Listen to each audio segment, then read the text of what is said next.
खबर हम देते हैं अपने प्रोग्राम के आगाज़ में और फिर तज्ज़िये के लिए अपने मेहमानों को ज़हमत देते हैं।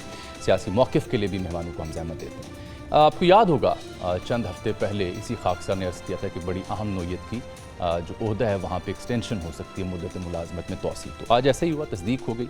एयर चीफ मार्शल जो हैं ज़हीर बाबर सिद्धू, उनकी मुद्दत मुलाजमत में 1 साल की तोसी हुई।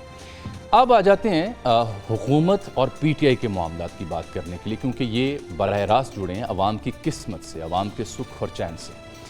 हम देखते हैं कि हुकूमत बन गई, वफाकी काबीना भी बन गई, IMF से बातचीत भी हो रही है, IMF की अपनी डू मोर की मांग है, अवाम कितना उसमें रगड़ा खाएगी ये बात भी ज़ेर बहस आएगी। लेकिन इससे पहले वज़ीर इत्तलात आए हैं अता तारड़ साहब। अभी आए थे तो एक खातून जो कौमी असम्बली में जिनको नॉमिनेट किया गया, उनका मलबा, मरियम इकराम मेरी मुराद है, उनका मलबा उन तक पहुँचा, वहाँ से उनकी जान बख्शी हुई। तो हमारी कोलीग राबिया अनम वो PTV पे ट्रांसमिशन कर रही हैं, उस हवाले से वो मौरूद इल्ज़ाम ठहराए गए, उन पे नून लीग के मीडिया सेल ने कल से लेकर आज तक अखीर अंत मचाई हुई है। सोशल मीडिया ट्रेंड भी टॉप पे रहा। मेरी आज राबिया अनम साहबा से भी बात हुई, तारड़ साहब से बात हुई। ऐसा कुछ नहीं था, उनकी जो नॉमिनेशन थी इस रमज़ान ट्रांसमिशन के लिए PTV न्यूज़ पर, वो अता तारड़ साहब से और इस हुकूमत से पहले निगरान दौर में हो चुकी थी। लिहाजा ये नून लीग के अंदर से कुछ लोग नून लीग के ही लोगों को, बिलखुसूस उनकी कैबिनेट को क्यों मौरूद इल्ज़ाम ठहरा रहे हैं, ये बड़ा दिलचस्प पहलू है कि अंदर टूट फूट है क्या।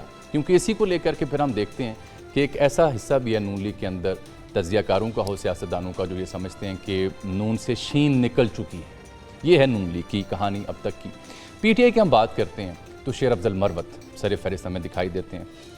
कभी वो एतराफ़ करते हैं कि हमने जो सुन्नी इत्तेहाद कौंसिल से हाथ मिलाया था वो गलती थी, हम तो MWM के साथ जाना चाह रहे थे, इस बीच बल्लेबाज भी बीच में आ गया, पार्टी के अंदर तहकीकात होनी चाहिए, कहाँ गड़बड़ हुई।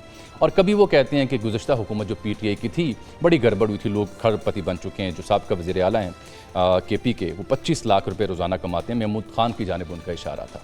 तो घर का भेदी लंका ढा रहा है। फिर हम देखते हैं बैरिस्टर गौहर कुछ ही और लाइन लेंथ पे दिखाई देते हैं। असद कैसर अली मोहम्मद खान मुफाहमत का पैगाम आम करने के ऊपर पड़े हुए हैं, लेकिन मुज़ाहमत भी पैरेलल हमें देखने को मिल रही है, चाहे वो सेनेट में टिकट्स की एलोकेशन और कुछ सर्टन नेम्स हों, या फिर उनकी पॉलिसी स्टेटमेंट्स हों, या फिर इमरान खान साहब का ये कहना हो कि अलीमीन गंडापुर ठीक है, शहबाज साहब से मिले तो हैं, लेकिन तस्वीर साथ नहीं खिंचानी चाहिए थी।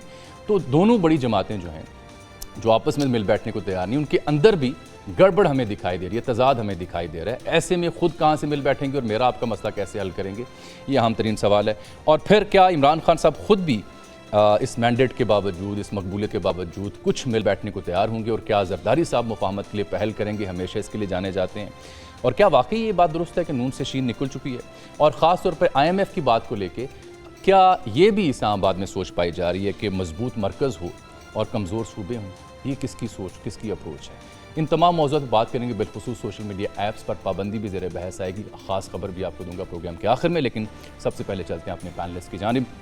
मुझे ज्वाइन कर रखा है सहाफ़त के उस्ताद, सीनियर तज़िया निगाह जनाब सलीम बुखारी साहब ने। मुझे ज्वाइन कर रखा है हमारी बड़ी एमिनेंट कोलीग, सीनियर तज़ियाकार, बहुत फ्रैंकली और बहुत जो लगी लिपटी बगैर बात करने की आदमी है, मोहतरमा सना बुच्चा साहबा ने। राजा आमिर अब्बास साहब, एहतसाब की राहदारियाँ हूँ या फिर ईवानों की गुजरगाहें हूँ, सब देख रखा है, ख़ास मौक़िफ़ रखते हैं, उनको भी हमने ज़हमत दी आज के प्रोग्राम में। सबसे पहले बुखारी साहब खुश आमदीद जी, डायरेक्ट लाइन में मेरे प्रोग्राम में आज पहली दफ़ा आप तशरीफ़ लाए, भाग जागे मेरे, बहुत मेहरबानी आपकी। ये जो मैंने 2 जमातों की कारस्तानी आपको सुनाई, इसका हकीकत से भी ताल्लुक़ है, महज फसाने नहीं है। तो अगर इन दोनों के अंदर ये सब कुछ चल रहा है तो इन्होंने मेरा और आपकी फ़िक्र कहाँ करनी है? बहुत शुक्रिया आपका, जवाब किया मुझे, मेरे लिए बहुत खुशी की बात है।